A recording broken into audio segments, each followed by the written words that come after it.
Hey guys, it's Nicole and I am going to talk today about handling customer orders. And this isn't like a tutorial about how to, put them in the computer and stuff like that, but more just like an overview of what to do when your customer wants to order, which I think it's not really a confusing process, but sometimes learning how to handle those and handle those with some finesse and stuff like that can kind of be a new thing to some people, and so that's why we're going to go over it. And if you see me glancing down, that's because I have notes. I'm a note taker, so if you see me glancing down, that's what I'm looking at. So you have options when you're placing customer orders or taking customer orders. The first option is to just give them your website. It's easy for you. It's convenient for them so that they can browse, which is really nice. Some people are really independent and they want to do it that way. Some people are just going to ask for your website. Some people are going to seek out your website somehow and order from your website, which is totally okay. It's fine. You can add your site to your business cards, your Blitz cards, to any images that you put out, stuff like that, and people can find it easily. It's a really convenient thing, and you have that replicated site for a reason. And if you have a conversation with them and they just ask for your website, you can easily send it to them, like I said. There are some drawbacks to that. The first drawback is that they might not follow through with placing that order. People tend to forget, or they get distracted by something, or they get lazy. They don't want to go grab their wallet and get their card and blah blah blah. People get lazy. I know I've done it. It could happen.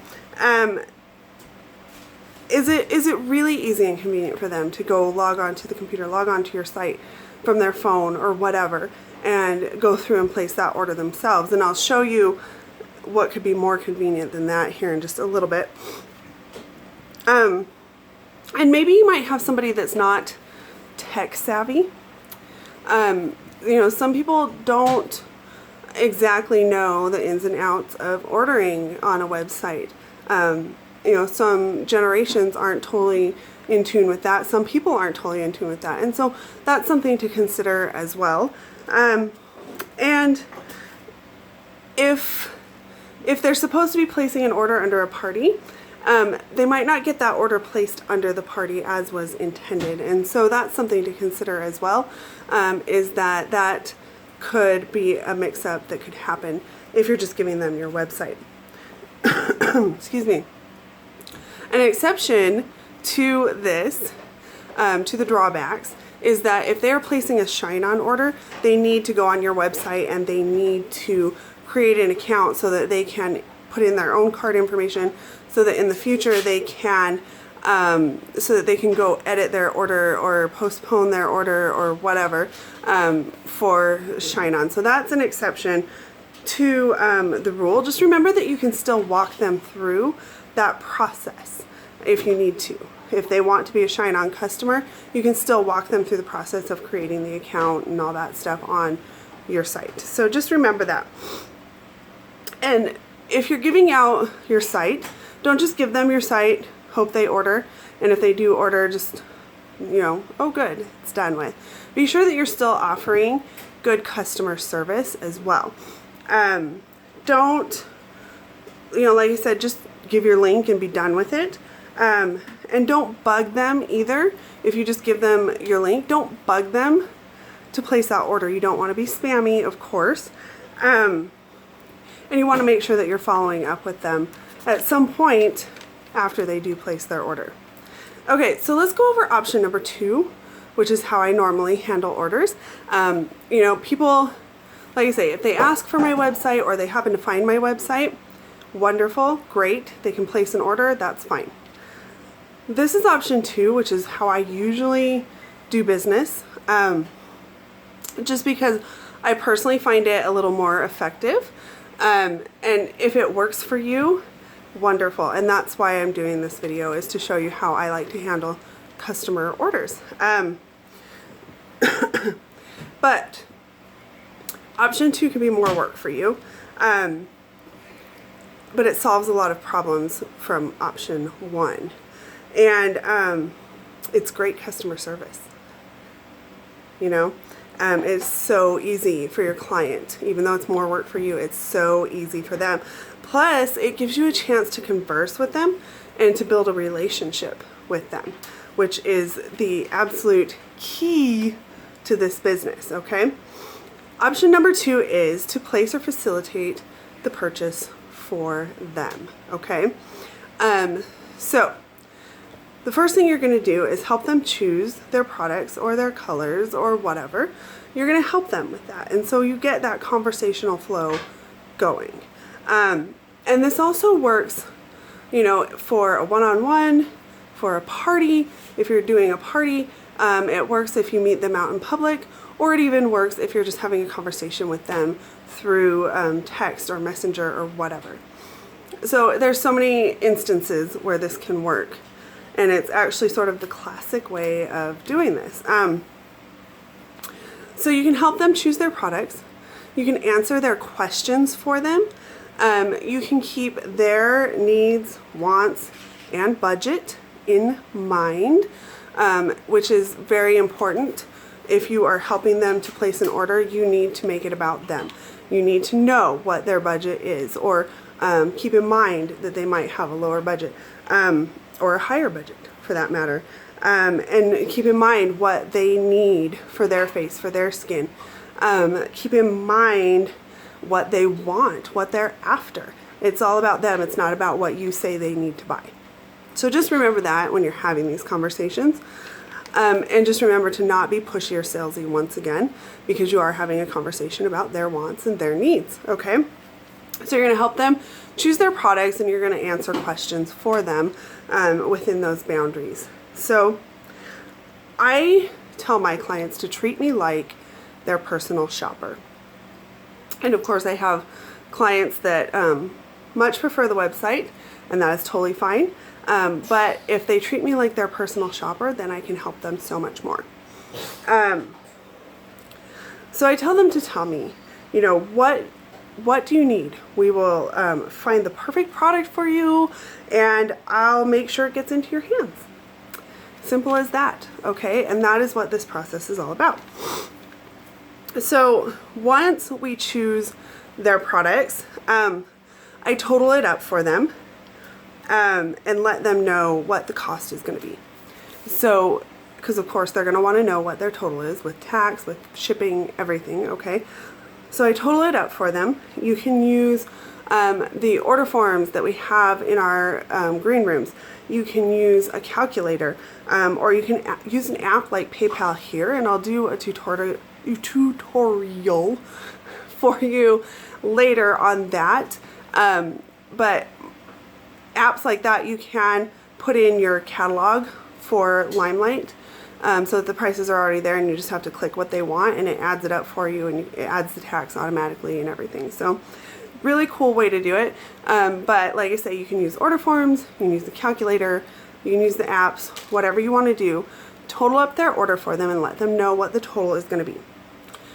Then you're going to discuss their payment options, okay? If you are meeting with them in person, just out and about, or at a one-on-one, or at a party or workshop, you can definitely take cash. Of course, cash is not going to work so well if they're long distance. So, but you can definitely use cash. You can use a card swiper from PayPal, Square, whatever. Same deal. It helps to be with them in person for obvious reasons. You're swiping their card. Okay.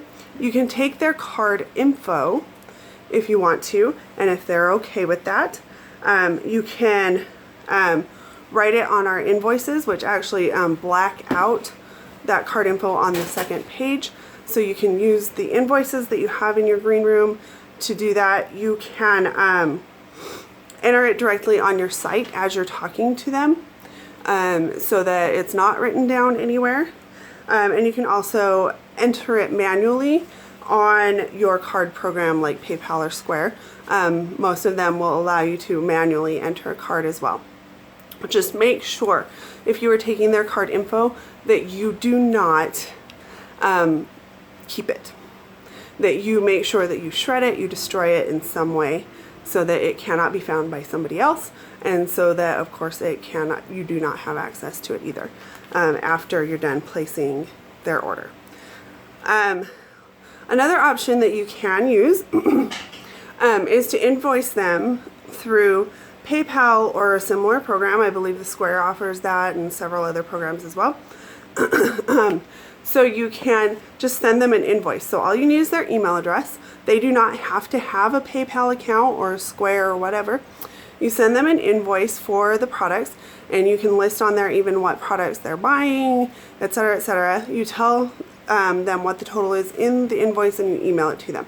Make sure they know to expect the invoice at their email, and then they can click on the invoice and they can just pay it with a card, or they can log into their PayPal account and pay it however they want to do it. And it's totally secure, and so you don't have their credit card information, and it's just like them purchasing online from a website or something like that. So it's something that a lot of people are a little more comfortable with as far as paying long distance goes and not having to give out their card information necessarily. So just some options there. The other option would be check, which I personally do not recommend. There are very few people who I know very well that I will take a check from. Especially strangers, you do not want to take a check from them. I just highly recommend not taking checks. You know, you could end up with a check that bounces, and then you end up with fees and you have to deal with all of that. It's just a mess. So I really recommend not doing checks. Okay, so once you have their payment in your hand, or you've received notification that they have paid your invoice or whatever you're going to do, you are going to place their order for them, okay? And that's why they're paying you. Okay, so you're going to go in through your green room.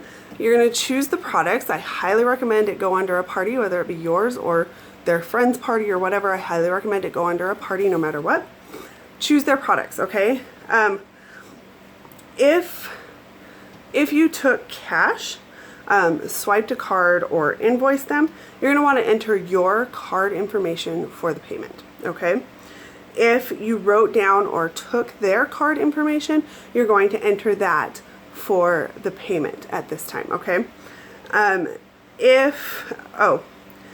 Let's see, shipping. If they're local to you, you can have it shipped to you and deliver it to them, which is a really nice touch, okay? Or you can have it shipped to them, whether they're local to you or not, okay? So you're going to need their shipping address at this point if you're going to do that. And especially if they're long distance, you can't really deliver it that way very easily, okay? But if you're going to deliver it, I recommend, you know, packaging it up kind of nice and stuff like that, and delivering it to them. If you're going to ship it to them, of course, like I said, you're going to need their shipping information, and you're going to enter that at that point when it asks for shipping information. That is no longer your address, that is your client's address, okay? And if you do have people who are local to you who are ordering, you can bulk those orders together to save on shipping if you so choose. Something that I highly recommend if you are shipping to somebody else, like directly to their house, do not place that order as a wholesale order. You need to place it as a retail order, okay? Otherwise, if it's coming to you and you're delivering it, you can place it as a wholesale order, and therefore you get your profit right away.